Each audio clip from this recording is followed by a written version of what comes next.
যে ব্র্যাকের ওই ছেলেটা আন্দোলনে গেছে, ওকে আমি মেরে ফেলবো, ও আমাকে গালি দিয়েছে, ওকে আমি কেটে ফেলবো ক্ষমতায় গেলে, আস্তে করে আমেরিকায় ভাগবে। এই শিশু উপদেষ্টা বলেন বা যারা আছেন প্রত্যেকের বিদেশি পাসপোর্ট এবং প্রত্যেকের ভিসা নেওয়া আছে।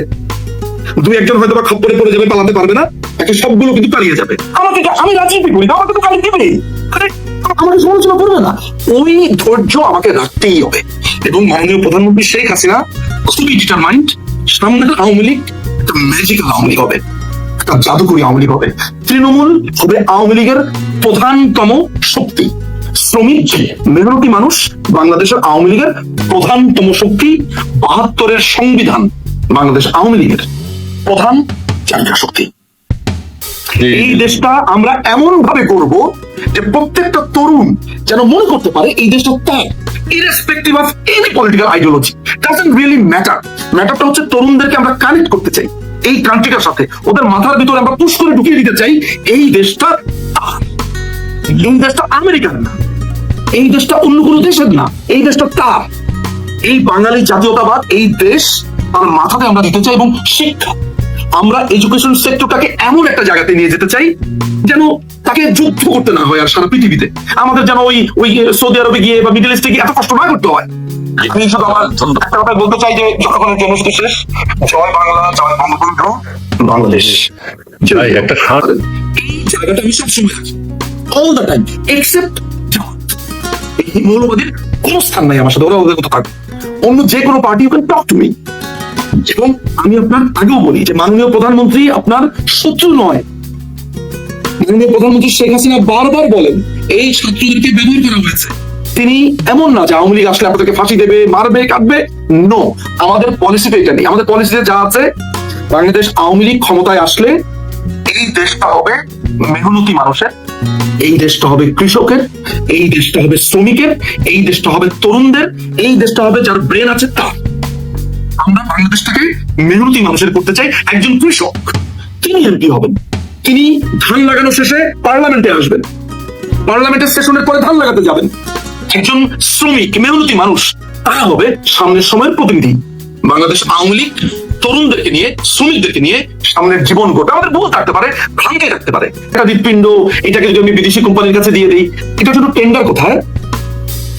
এটা কপিতে যখন দেওয়া হয়েছে টেন্ডার সাবমিট করা হয়েছে, টেন্ডার কই?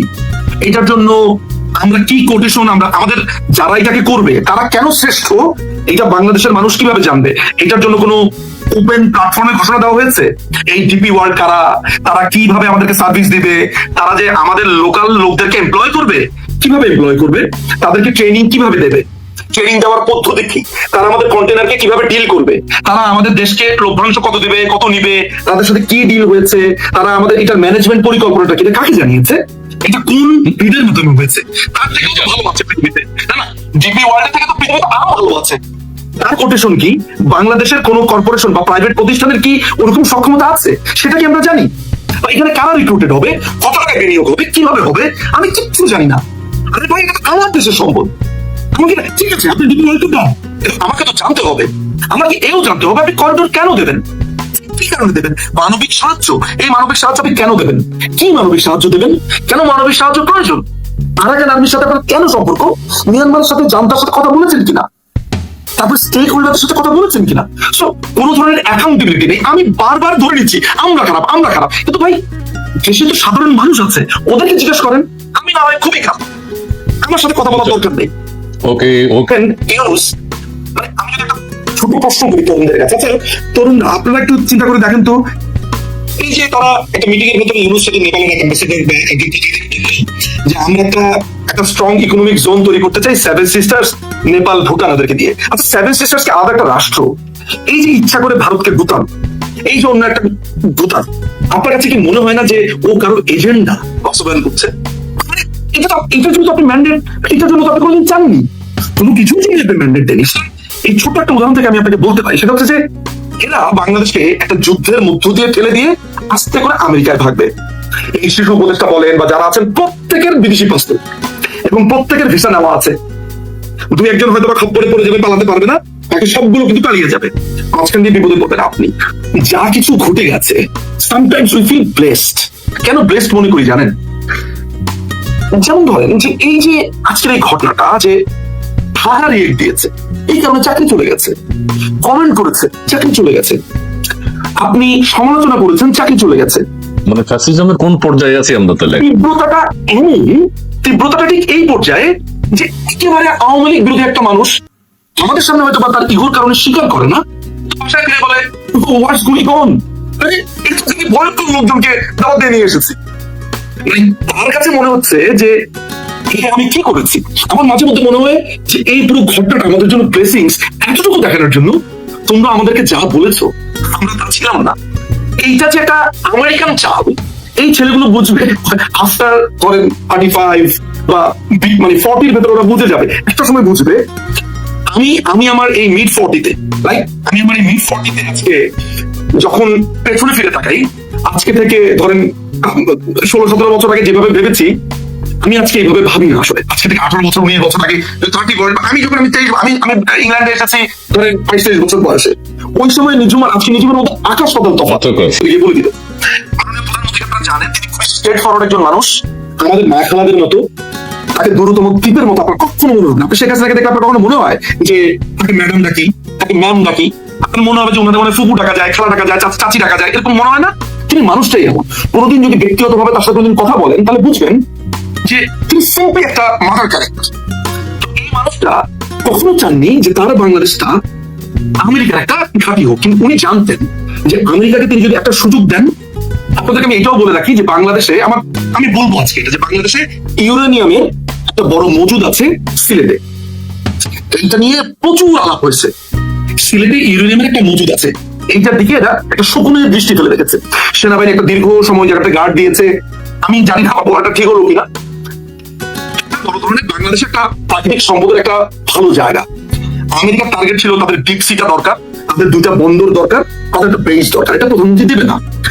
তারা ইউনুসকে 3rd 4th নম্বরে রেখেছে। বিএনপি কে দিয়ে তারা কথাবার্তা বলেছে, ওইভাবেও যায়নি। তাদের মেইন চয়েসের জায়গা ছিল আওয়ামী লীগ। আওয়ামী লীগ এটা শুনবে না, করবে না। ফলে আওয়ামী লীগকে 2018 সাল থেকে এদের বিরুদ্ধে লড়তে হয়েছে, নানান ভাবে লড়তে হয়েছে। আপনারা আজকে এগুলো শুনেন, আওয়ামী লীগকে তো অনেক জায়গাতে দোষ দেন, আওয়ামী লীগের জন্য কাঁদবেন একদিন। আওয়ামী লীগ আমরা তো একটা ফেরেশতার দল না যে আমরা ফেরেশতা, আমাদের কোনো বলতে পারে না। আমরা তো ইউটোপিয়ান মানে ওই আদর্শের একটা জায়গাতে না যে আপনি যেটাকে ভালো মনে করছেন খারাপ মনে করছেন ওইটাই ঘটবে না। আমাদের দোষ আছে, ত্রুটি আছে। আমাদের দলে অনেক মানুষ এটাকে একটা ক্যাপিটালিজমের জায়গা মনে করেছে, বুর্জোয়াদের একটা জায়গা হয়েছে। প্রলেতারিয়াতদের কথা আমরা মনে করিনি, আমরা মেহনতি মানুষের কথা মনে করিনি, কৃষকদেরকে অনেক ক্ষেত্রে, সব ক্ষেত্রে আমি বলবো না, কে পার্টিকুলার জায়গাতে। কিন্তু মাননীয় প্রধানমন্ত্রী তিনি তো তার চেষ্টা সর্বোচ্চ করেছেন। কিছু মন্ত্রী, কিছু এমপিস, তাদের কারণে হয়তো আমরা সাফার করেছি আমরা, কিন্তু এটা তো ঠিক। ওভারঅল বাংলাদেশ আওয়ামী লীগ চেষ্টা করেছে, বাংলাদেশ আওয়ামী লীগ এদেরকে ঠিকিয়ে রেখেছে একটা লম্বা সময় পর্যন্ত। এই আপনাদের ঘাড়ে পাড়া দিয়ে, অর্থাৎ এই কোটার জিনিসটা দিয়ে ওরা দেখলো যে এটাই টাইম এইটাকে ফুয়েল করা। এবং এই জিনিসটা ওরা জানতো যে এইটাকে যদি উইদিন 3-4 ইয়ার্স এর ভেতরে আমেরিকা এখানে ঢুকতে না পারে তাদের জন্য প্রবলেম। বিকজ বাইডেন প্রশাসন এই জিনিসটাকে করতে চেয়েছিল। ফলে আপনাদেরকে ব্যবহার করে, এই কোটাকে ব্যবহার করে, কোটা যদি না হতো সে কোটার ব্যাপারটা আমরা সমাধান করে ফেলেছি 5 দিনের মধ্যে। ঠিক তারপর তারা যে অ্যাটাকটা করতো সেটা হচ্ছে আশুলিয়াতে শ্রমিকদেরকে দিয়ে। আমাদের কাছে সেই তথ্যটা ছিল। আমি ব্যক্তিগতভাবে জানি যে চিটাগং, ইপিজেড, তারপরে সাভার, আশুলিয়াতে তারা কি ধরনের পরিকল্পনা করছে। এবং আপনি জানেন যে বাংলাদেশে একটা কঠিন সিআইএর এজেন্ট আছে কল্পনা আক্তার, তার নাম খুঁজে নিবেন। এই কল্পনা আক্তারকে ভয়ঙ্কর রকমের সিআইএর দালাল, এদেরকে দিয়ে নানান ভাবে চেষ্টা করছিল যে শ্রমিকদের একটা অসন্তোষ করবার জন্য। তরুণদেরকে ছাড়া এই বাংলাদেশ গড়া যাবে না। আমি যদি গো ধরে বসে থাকি যে ব্র্যাকের ওই ছেলেটা আন্দোলনে গেছে, ওকে আমি মেরে ফেলবো, ও আমাকে গালি দিয়েছে, ওকে আমি কেটে ফেলবো ক্ষমতায় গেলে, তাহলে আর রাজনীতি করার আমার দরকার নেই। Listen, you can not make everyone your enemy. এবং আমরা এটা করবো না, এটা করা যাবে না। আমি রাজনীতি করি, আমাকে তো গালি দিবে, আমাকে সমালোচনা করবে না। ওই ধৈর্য আমাকে রাখতেই হবে। এবং মাননীয় প্রধানমন্ত্রী শেখ হাসিনা খুবই ডিটারমাইন্ড, সামনে আওয়ামী লীগ ম্যাজিক্যাল আওয়ামী লীগ হবে, জাদুকরী আওয়ামী লীগ হবে। তৃণমূল হবে আওয়ামী লীগের প্রধানতম শক্তি। শ্রমিক, মেহনতি মানুষ বাংলাদেশের আওয়ামী লীগের প্রধানতম শক্তি। 72-এর সংবিধান বাংলাদেশ আওয়ামী লীগের প্রধান চালিকা শক্তি।